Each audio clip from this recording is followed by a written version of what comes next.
My name is Ruzanna from efficiencyandorganization.com. I've actually been able to accomplish a lot in short periods of time throughout my life, some of which include a doctoral degree and a master's degree and a credential in a 4-year time span. When I look back at my adult years, what stands out for me is the fact that when I kind of set my mind to something, I'm able to do it in like a reasonable time, in a short period of time. And I don't think that has anything to do with intelligence necessarily. It's not that I'm like a super bright person. I'm just like an average, above average person. But I think what sets me apart is early on, I was able to develop some organizational skills, some time management skills, and that's why I like to share a lot of those on my videos and on my website.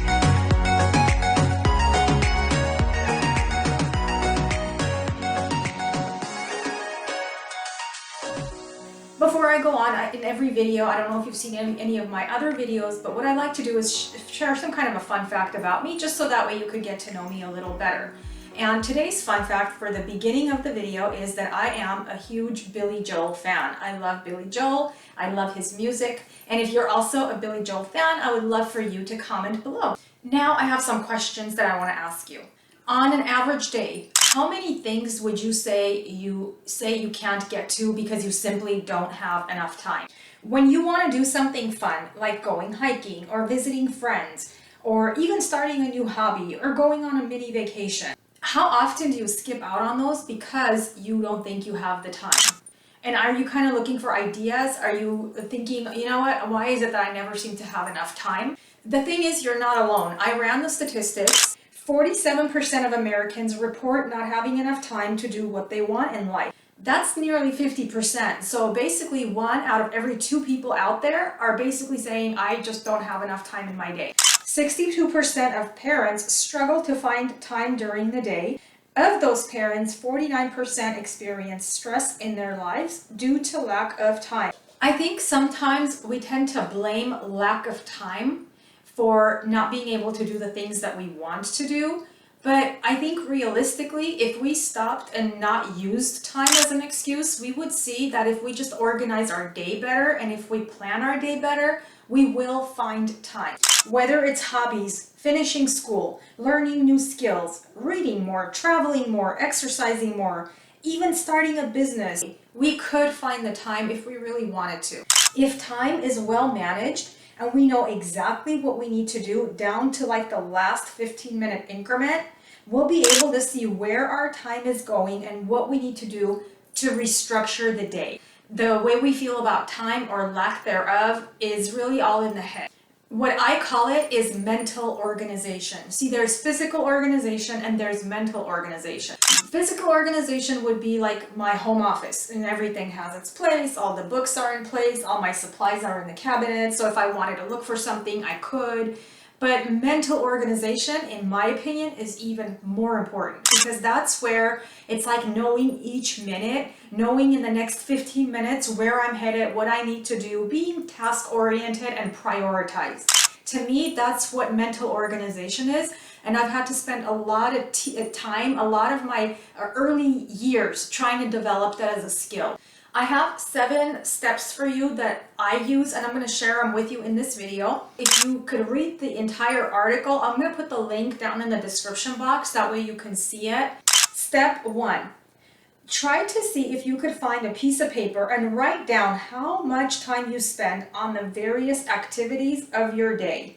But try to keep separate the weekdays and the weekends. So in other words, there's 5 weekdays, right? Take from like the time you wake up until the time you go to sleep, write down every 15 minutes what you are doing. Then at the end, like let's say it's Friday, you did it from Monday to Friday, write down, kind of like take an inventory. So say, okay, throughout that entire 5-day period, what did I do? What did I do with my time? So in step 1, all you're doing is you're getting a piece of paper, you're writing down every 15 minutes what you're doing, and you could use a timer if it helps you to keep track, to remind you, oh, I gotta write it down. But keep track of your activities. Step 2, once you have compiled all the activities, all you have to do is use another sheet of paper, put them on the left side, and on the right side, you're gonna write down how much time went to that activity on average. So for example, let's just use 2 days, like the weekends. Let's say on one day you spend 40 minutes grooming, and grooming could be your hair, if you're a lady, your makeup, and basically getting dressed. That's like grooming, getting your nails fixed and such. So let's say you spend 40 minutes on a Saturday, and then let's say the following day on Sunday you spend 30 minutes. The way you take the average is you go 40 plus 30, and then you divide it by 2. So that'll indicate that you gave 35 minutes to grooming between those 2 days. Now, if you groom throughout the rest of the day, you obviously have to add that, because that adds to that activity, to that one activity, which is grooming. You'll have other activities listed on the left-hand side of the column, the left column. Put it all down, everything that you did, and on the right side, just calculate the averages. It's not going to take a lot of time because you're only looking at 1 week and trying to establish where your time is going. Strategy number 3, figure out your main goals and values in life. For example, I could tell you, for me, one of the big things ever since I was young was financial stability. I have never said that I want to be rich. I want to be financially stable. I want to be able to have enough money where if I feel like right now going and getting a pizza, I could. For me, another goal is family. I have my kids and I try to give them all my extra time outside of work. What's also important is my website. I give a lot of time to my website. So these are examples for you. All you have to do is kind of look at what's important to you. And in the description box, I will put a link because I found this awesome resource. It's called, basically it's like all the values all put together. It's kind of like it's 100 values. And so you could go in there and circle the ones that are more important to you, but bring it down to only about 10. Because I know that there's a lot in life that we like, that we value, but which ones are the ones that are most important at this point in your life, in my life, that we need to use. Strategy 5, put this list that you created in order, most important to least important. Doing this will indicate which of your activities should be given the most time and which should be given the least. So take a look at the list, see which ones are most important. Let's say that I have been wanting for the longest time to start my own photography business. So why don't you do it? If you say the answer is, oh, it's because I don't have time, not necessarily. Are there things in your day that you're doing that are not really in your value system? For example, how much television are you watching? How much time are you giving to social media? And that's why the first 2 steps are so important. You have to track that. If you don't know how much time is being given to that, you have to track it. Your strategy number 5 is going to be redesigning the day. So that way you could spend that time wisely and manage it effectively. For example, if let's say one of your big values in life, goals in life, is to be more knowledgeable. Let's say you want to learn more skills. Let's say you want to eventually get a promotion, or you just want to know more. You want to read more.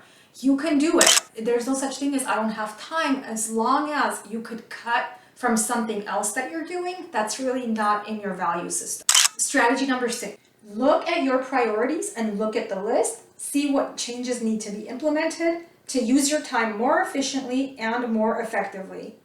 So something like washing dishes. I know, to me, I'm like, you know what, that's kind of a little bit more of a waste of time. That's how I see it, but it's a necessary deed. I have to do that. We all have to do that. On the other hand, is it really important for me to mop the floors every day? Probably not, because cleanliness is important to me, but in all honesty, it's not in my top 10 list of priorities right now. So I'm gonna do it, but I'm gonna go as quickly as I can. I'm gonna try to do it maybe once a week, because I have to make sure I conserve that time, I save that time for something more valuable. Think of it as saving money, you guys. I feel like as a society, we've gotten so good at saving money. We've been taught, we've been given resources. So we save it and save it and save it. Then what do? We go buy a car, we go buy a house, because that's like our goal, right? Well, saving time is the same thing. We're trying to save from the things that are not that important, so we could save, and use it for something that is important. Strategy 7, monitor your progress for 1 month until the things you are doing, your new habits, become part of routines. This is important. So I'm going to tell you, when I started my website, it wasn't that long ago. It was January of 2021. I decided that I was going to get up at 4:30 every morning, so that way it was nice and quiet time and I could write and I could focus. It was really hard in the beginning because I wasn't used to it. I wasn't used to waking up that early. I used to wake up that early when I was doing my doctoral program, but after that, I went to waking up at 6:30 every day. And then ever since I started doing that, it's now become a habit. Even if I want to stay in bed, I can't. I get up and it gives me so much pleasure to do the research and write the articles and such for the website. So you have to give it about a month for these new habits, these new activities to become a routine. After that, you don't necessarily have to monitor anymore unless you feel like you have to. So those were the 7 strategies. If you take it step by step and do it, I really hope it'll help you. I will put the link for the article, and what I'm going to do also is share with you the infographic, because that way you could print it and you could have it somewhere prominent, somewhere that you could see all the time and refer to the steps and the strategies. When you go on the website, you will see I have 6 focus areas. You can take a look at those. One of them is small business owners, one of them is for personal life, one of them is for personal finances. So take a look at that and also subscribe on the website. That way, once a month only, I send like a resource guide, kind of like a newsletter, where I pack it with a lot of good information that might help you. So now my last fun fact. It's a little bit vain, but I'm going to share it anyway. I have 365 outfits. So every day of the year, if you spend the entire year with me, every day you'll see me wearing something different. I appreciate you being with me, and stay tuned for more videos.